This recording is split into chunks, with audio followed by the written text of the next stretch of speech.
नमस्कार प्यारे विद्यार्थियों, DAV model public school Sita Sawangi आज की हिंदी कक्षा में आपका स्वागत है। मैं आपकी विषय अध्यापिका आज आपको पढ़ाने जा रही हूँ पाठ 14 तांगे वाले की मूंछें। प्यारे विद्यार्थियों, हमने तांगे वाले मूंछें की भाषा माधुरी तो पढ़ लिया। अब हम आज करेंगे भाषा अभ्यास। बच्चों, हमने तांगे वाले मूंछें जो पाठ पढ़ा उसमें जो बच्चा बैठा था उसमें उन्होंने रास्ते में घर जाते समय कौन कौन सी घटनाएं देखी और उनका सफर कैसा रहा, और जो तांगा चला रहा था वह कौन था, और उनकी मूंछें कितनी डरावनी और भयानक लग रही थी देखने में, है ना। चलिए आज हम करेंगे भाषा अभ्यास।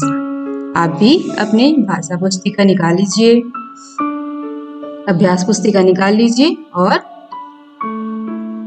अभ्यास कार्य करने के लिए तैयार हो जाइए। चलिए आइए देखते हैं प्रश्न पहला। चित्र देखकर वाक्य पूरा कीजिए। यहाँ पर कुछ चित्र दिए गए हैं जिनके नीचे वाक्य भी दिए गए हैं। उस वाक्यों में खाली स्थान भी है। उस खाली स्थान को आपको यहाँ पर देखकर खाली स्थान चित्र देखकर पहचान कर उन्हें पूर्ण करते जाना है। आइए देखें तो यहाँ पर चित्र क्या क्या है। यहाँ पर दिया हुआ है देखो 5, और क्या है, सांप भी है।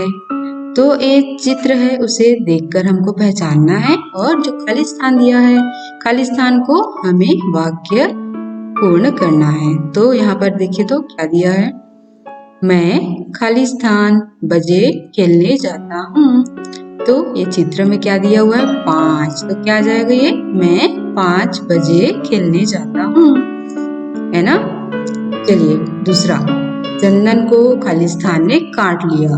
तो सांप ने काट लिया, क्या होगा यहाँ पर सांप। मेरे साथ साथ आप भी अभ्यास कार्य पूर्ण करते जाना है आपको भी। मंजन से दांत साफ कर, क्या हो जाएगा यहाँ, दांत। गांव में छोटे छोटे घर हैं। यह कुआं बहुत पुराना है, क्या का चित्र है ये, कुआं का। तो क्या आ जाएगा यहाँ पर, कुआं।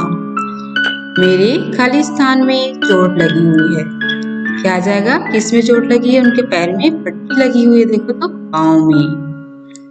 ये क्या है, चित्र देखकर आपको क्या लग रहा है, ये चित्र है ऊंट का। तो यहाँ पर क्या आ जाएगा, ऊंट की सवारी कर।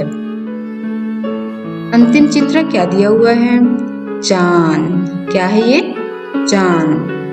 चांद को रात को नजर आता है, कब आता है चांद आपको, रात में नजर आता है ना। चलिए ये तो थी हमारे प्रश्न पहला। बच्चों, आपको भी मेरे साथ साथ अपने अभ्यास कार्य पूर्ण करते जाना है। प्रश्न दूसरा, उदाहरण के अनुसार समझकर पूरा कीजिए। आइए बच्चों देखते हैं दूसरा में क्या दिया हुआ है। उदाहरण में दिया हुआ है तितली। अब तितली का क्या हो गया है, तितलियां। क्यों, क्योंकि यहाँ पर बहुत सारे तितलियां हैं, इसलिए यह तितलियां हो गई।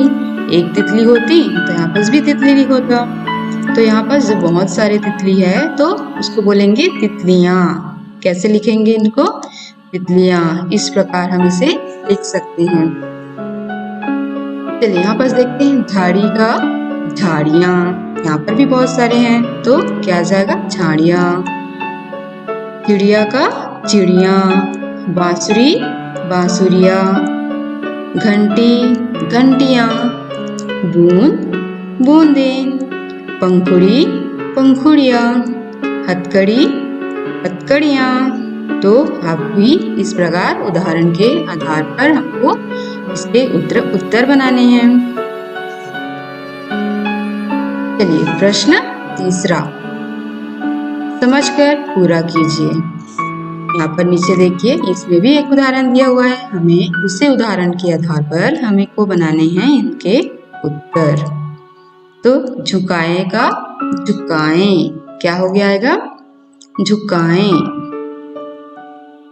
चढ़ाएगा चढ़ाएं, रुलाए का रुलाएं, नहाएं नहाएं, हंसाएं का हंसाएं। है ना बहुत आसान। चलिए आपको भी इसी प्रकार मात्राओं का विशेष ध्यान रखते हुए आपको भी इन प्रश्नों के उत्तर साथ साथ करते जाना है। तो बच्चों ये तो हमने आज के अभ्यास कार्य पूर्ण कर लिए। है ना बहुत आसान। आप भी इसे आशा करती हूँ कि आप भी इसे अच्छे से समझ में आया होगा और आपने भी यह कार्य पूर्ण कर लिया होगा। तो अब आइए करते हैं कुछ अभ्यास कार्य। प्रश्न पहला, दिए गए शब्दों में चंद्र बिंदु लगाकर पुनः लिखिए। यहाँ पर नीचे कुछ शब्द दिए गए हैं, उन शब्दों को देखना है और जो शब्द गलत है उनमें ऊपर में आपको लिखना है, लगाना है चंद्र बिंदु। चंद्र बिंदु लगाकर आपको इस शब्द को पूर्ण करना है।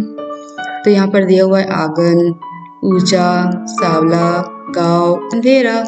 तो ये जो शब्द दिए गए हैं इसमें आपको लगाने हैं चंद्र बिंदु। चलिए ये तो थे प्रश्न पहला। प्रश्न दूसरा, पाठ में आए चंद्र बिंदु वाले शब्दों को लिखिए। प्यारे विद्यार्थियों, हमने तांगे वाली मुंशे पाठ पढ़ी है, उसमें भाषा माधुरी में जितने भी चंद्र बिंदु वाले शब्द आए थे उसमें से सभी शब्दों को छांटकर हमको लिखना है। ठीक है। तो बच्चों आज के लिए बस इतना ही। धन्यवाद।